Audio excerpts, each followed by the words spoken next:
Bonjour, ici Hans Zimmer. Bienvenue à Who the Fuck is Frankie Faye. Perdu dans mes pensées, yeah. J'ai les sourcils français. Je fixe le vide, ma bouche elle trouve plus le nord. L'aiguille va et vient, un peu comme un entonnoir. Gaga, cherche la plaie pour la pensée, yeah. Ce que ça me prend pour avancer, yeah. Au fond, qu'est-ce que j'en sais? C'était beaucoup plus deep que ça. Quoi, c'est dans ma chambre, dans mon crâne, dans mes cellules, dans mon petit coin. Alright, hi Frankie Faye. Hello! Troisième édition de Who the Fuck is Frankie Faye. Très content d'être ici ce soir. En ce moment, petite mise en contexte. On est en Gaspésie. On est à la Pointe Sec. Vous voyez Samuel en haut, occupé à faire du beat. Il ne sera pas présent lors de cette vidéo, mais vous pouvez quand même l'observer. Alors, on prend un petit peu de ce temps libre pour aller explorer les questions qui nous restent. Alors, let's dig in. Yes. Journée piscine ou journée plage? Journée plage. Ta plus grande peur irrationnelle? Je sais pas si c'est une peur, mais j'ai un truc qui s'appelle la trypophobie. C'est la peur ou l'inconfort causé par une texture perforée, j'expliquerais ça comme ça. Toute surface qui a des petits trous de taille assez régulière me rend profondément inconfortable. Je pense que la première image qui m'a un peu traumatisé, c'est une main mangée par je sais pas quelle maladie dégueulasse qui était toute perforée, puis genre j'avais l'impression qu'elle allait avoir des petites bébites qui sortaient de là, puis là, depuis que j'ai vu cette image, je suis profondément marqué. As-tu déjà senti que tu avais le syndrome de l'imposteur dans ton milieu? Ouais. Des fois j'ai l'impression que je suis mis dans des positions où il y a plein d'autres gens qui pourraient exceller autant ou plus que moi, tu sais. Des fois, je me pose la question pourquoi c'est moi qui choisis, si c'est à cause d'un privilège ou si c'est juste un concours de circonstances. Mais malgré tout, je pense que j'ai vraiment ma place dans le milieu, dans l'industrie au Québec puis dans le monde, puis j'ai quelque chose à offrir. Fait que je dirais que ça m'habite pas constamment, mais clairement, j'ai des remises en question un peu comme tout le monde. Peux-tu nous en dire un peu plus sur Bonne Amie? Ok. La chanson Bonne Amie fait référence d'abord au Cap Bonne Amie, qui est le bout du parc Forion, si tu veux. À chaque année, en fait, pendant le Festival du bout du monde, il y a un concert qui se donne là, au Cap Bonne Amie, au lever du soleil. Puis moi, je suis allé voir Milk and Bone la première fois. Puis ça a vraiment été un des plus beaux levées de soleil que j'ai vu, c'était fou. Puis j'ai vraiment été marqué de la façon dont les roches, justement, ils reflètent la lumière, puis ça glow presque. La chanson est partie aussi d'un truc qu'une certaine personne m'a dit, qui est ah, t'es vraiment un bon ami, mais t'es aussi un meilleur amant. Puis moi, j'ai mis ça dans le refrain, puis ça m'a tout de suite fait penser justement au fameux Cap. Puis je me suis imaginé une fantaisie où on passerait un lever de soleil tout à fait romantique au Cap Bonami. Donc c'est parti de là. Puis moi puis Sam, on a travaillé ça. Après ça, on a amené les tracks qu'on avait à Pops et Pool Boy. Eux, ils ont ajouté leur flair tout à fait hitmaker. Je pense que c'est une des bonnes tunes de l'album, vraiment. Définitivement plus grand public, si on peut dire ça. Mais je pense que ça a été bien fait. Ton lait végétal préféré? Mon lait végétal préféré. Honnêtement, je bois du lait de vache dans la vie, mais je pense que le lait d'avoine est celui que je préfère. Il y a quelqu'un qui demande, le lait d'avoine, c'est du jus de gruau. Discuter. J'ai jamais vu la confection du lait d'avoine, mais j'imagine qu'il filtre de l'eau à travers de l'avoine. Fait que techniquement, c'est vrai. Mais est-ce que c'est une mauvaise chose que ça soit du jus de gruau? Techniquement, ton lait, c'est du jus de pie. C'est pas mieux. Moule fraîche ou moule gratinée? François. Donc, moule fraîche ou moule gratinée. C'est quoi, ils appellent ça les Rockefeller, c'est ça? Je savais même pas que ça existait des moules gratinées. Ok. Ben, je dirais fraîches, s'ils sont actually fraîches. Mais à la base, je comprends pas des moules fraîches. C'est toujours cuit une moule. Je pense que c'est, il voulait dire des huîtres, ouais. Ah, clairement. Oui, t'as raison. Ben, c'est parce que des moules fraîches, je suis pas sûre que tu dois manger ça. Ben, ils peuvent être fraîches et cuites, tu sais. Oui, c'est sûr, il faut qu'ils soient fraîches. Genre, De clairement, base, dans tous les cas, il faut que ça soit frais. dans tous les cas, ça soit frais, mais je pense pas qu'on gratine une Ouais, ça moule. doit être les huîtres. Encore une fois, je pense que j'aime mieux le raw. Là, en ce moment, t'es en tournée. Ouais. On aimerait ça savoir une anecdote que tu as vécue sur la route. On a fait un petit peu de drift en s'en venant. C'était le fun. On avait un petit problème d'essuie-glace. Tu sais, le moment où l'essuie-glace n'est plus un essuie-glace, mais plus un tire-glace pogné sur l'essuie-glace. Fait que là, ça nous beurrait un petit peu le pare-brise. On a décidé de prendre une sortie. Puis, évidemment, on voyait pas beaucoup la sortie. Donc, la curve est arrivée un petit peu trop vite. Puis on a fait un petit Tokyo Drift. Tranquille, mais ça a été plus le fun qu'autre chose. Moi puis Samuel, on aime bien les sports automobiles, donc on a eu un petit thrill. Mais on va essayer de ne pas répéter ça. Il y a l'affaire du pick-up, quand on était dans le parc de la Vérandrie.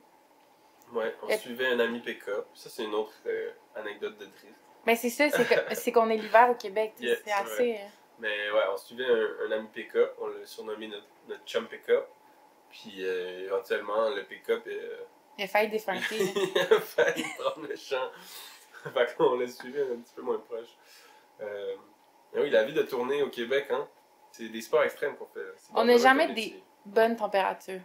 Non, jusqu'à maintenant, ça a été verglas, pluie, vent extrême, mer déchaînée. Ouais, la 132 est Ouais, arrachée, là. C'est vrai, on est passé à côté de... Ben, on est passé par la 132, comme on le fait si bien pour se rendre en Gaspésie. Puis il y a actually un bout de route qui était en train de s'écraser dans la mer, ben dans le fleuve. Et ça a été assez impressionnant. Je pensais pas que toutes ces roches pouvaient s'effondrer. Les meilleures parties de la tournée. Découvrir des nouvelles places, des nouvelles villes, du nouveau monde. Ça, c'est pas mal plus le fun, je trouve, dans la tournée. Se rendre compte que ta musique se rend aussi loin de la maison, ça aussi, c'est fucked up. Pour l'instant, la bouffe est un très beau facteur de la tournée. Il y a l'esprit de camaraderie, hein, n'est-ce pas, Samuel? Qui est aussi... On est juste vraiment chanceux de faire ça, honnêtement. C'est très motivant. Après ça, tu te retrouves chez toi, tellement ressourcé. Ça aussi, c'est un bon côté. Ta collaboration musicale de rêve. J'ai beaucoup pensé ces temps-ci en plus. C'est pas facile, parce qu'il y a tellement d'artistes insane avec qui je voudrais collaborer. Mais je pense que si un jour je réussis à avoir un verse de 3 Stacks, Andre 3000 sur une de mes tunes, ça va être le gros pic de ma carrière. Parce que autant j'adore cet artiste, tout ce qu'il fait, tout ce qu'il touche, autant j'ai l'impression qu'il choisit quand même bien ses features puis qu'il fait pas des collabs avec n'importe qui. T'sais, il sort très peu de musique, fait j'ai l'impression que c'est toujours assez significatif quand il fait un feature. Donc voilà, on peut bien rêver. Yeah, lance ça dans l'univers. Collaboration fashion de rêve. Oh! Collaboration fashion. Probablement Émilion Doré. Ben d'or. Je pense qu'il faut dire d'or. Ma bad. Non, tu sais, j'ai mieux. Dries Van Noten, qui je crois est un... Ça sonne néerlandais, mais je suis vraiment pas sûr. Un designer européen qui fait du linge tellement fou. Toujours plein de motifs très originaux, beaucoup de couleurs. J'aime vraiment ce qu'il fait. Plage ou montagne? Ouh, plage ou montagne?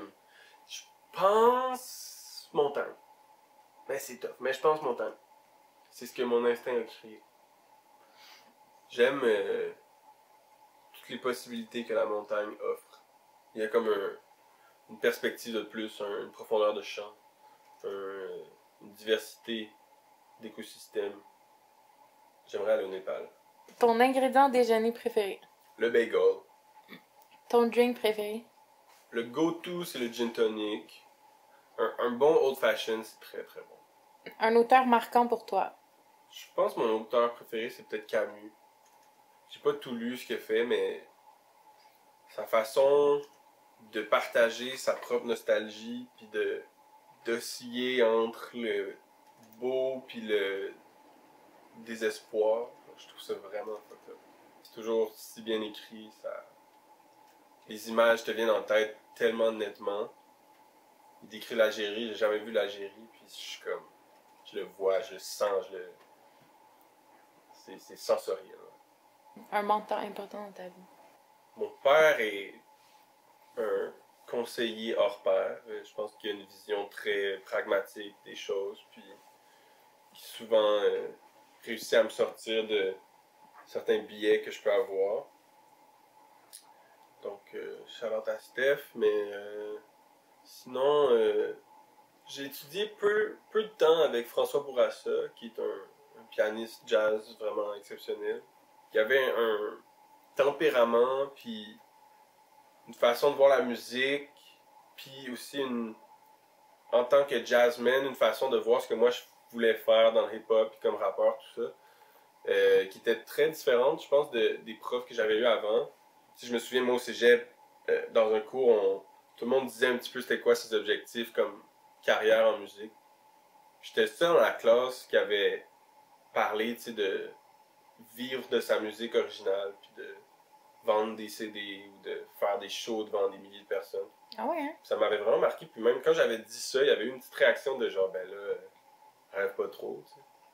Puis j'ai senti avec François Bourassa que c'était pas, j'avais pas besoin de me justifier, c'était comme accepté dès le début. Puis si là je faisais du piano, mais que ma musique que je sortais, je rappais, c'était cool, tu sais. J'avais le droit de faire ce que je voulais. Qu'est-ce qui t'inspire le plus dans ton quotidien? Ce qui m'inspire le plus dans mon quotidien, je pense mes interactions avec les autres. Une conversation, c'est probablement une des choses qui peut spark le plus d'inspiration pour moi, mais pour beaucoup de personnes aussi. Quand t'es en tournée, tu te sens comment? Très, très chanceux. C'est comment de passer d'un groupe à des performances en solo? Est-ce que tu t'ennuies des buzz? Est-ce que des fois, tu te sens déstabilisé? C'est sûr que c'est très différent. J'en parlais au show hier, justement, d'être devant des personnes assez proches, tu sais, dans les petites salles qu'on fait en région, puis de pas avoir cette présence-là des 6 boys derrière qui me back. Donc, ouais, c'est un challenge, puis ça me pousse, je pense, à avoir des interactions plus directes avec le public. Je sens comme une distance de moins, un petit peu, grâce à ça, mais j'aime beaucoup ça. Puis je suis content de pouvoir faire les deux. Si tu pouvais évoluer dans un autre univers musical que le hip-hop / rap, ce serait lequel? J'aimerais beaucoup faire de la musique de film, je pense. Des trucs plus instrumentaux, de longue haleine, qui peuvent être autant de l'ambiance qu'un gros thème fort. Je trouve qu'il y a beaucoup de liberté dans la musique de film. Puis c'est cool de faire la musique sur l'image. C'est drôle parce que t'as commencé en disant « I'm Hans Zimmer ». Tout est dans tout. Non, François, c'est que ça m'agresse. Maintenant que l'album est sorti depuis 2 mois, c'est quoi le best and worst du processus? Moi, j'aime beaucoup les débuts d'un projet. Les premières idées, les premiers liens entre ces idées-là, la conceptualisation, l'espèce d'excitation qui vient avec une idée nouvelle, quand il y a encore tout un inconnu devant, puis qu'on sait pas trop où ça va arriver où, mais qu'on sait qu'il y a un potentiel. Le plus tough pour moi, je pense que c'est tout ce qui est extra-musical, tout ce qui est planification de commercialisation. C'est le fun, mais c'est plus fatigant pour moi. Puis ça me stresse. Là, on est à moins d'1 semaine de tes lancements à Montréal. Yeah. Plus grosse salle que tu n'aurais jamais remplie toute seule. C'est quoi le moment que tu attends le plus dans les lancements à Montréal? Je pense que, je sais pas si ça va arriver, mais j'espère entendre les gens chanter certaines chansons. J'ai hâte de voir si les gens vont avoir appris les paroles.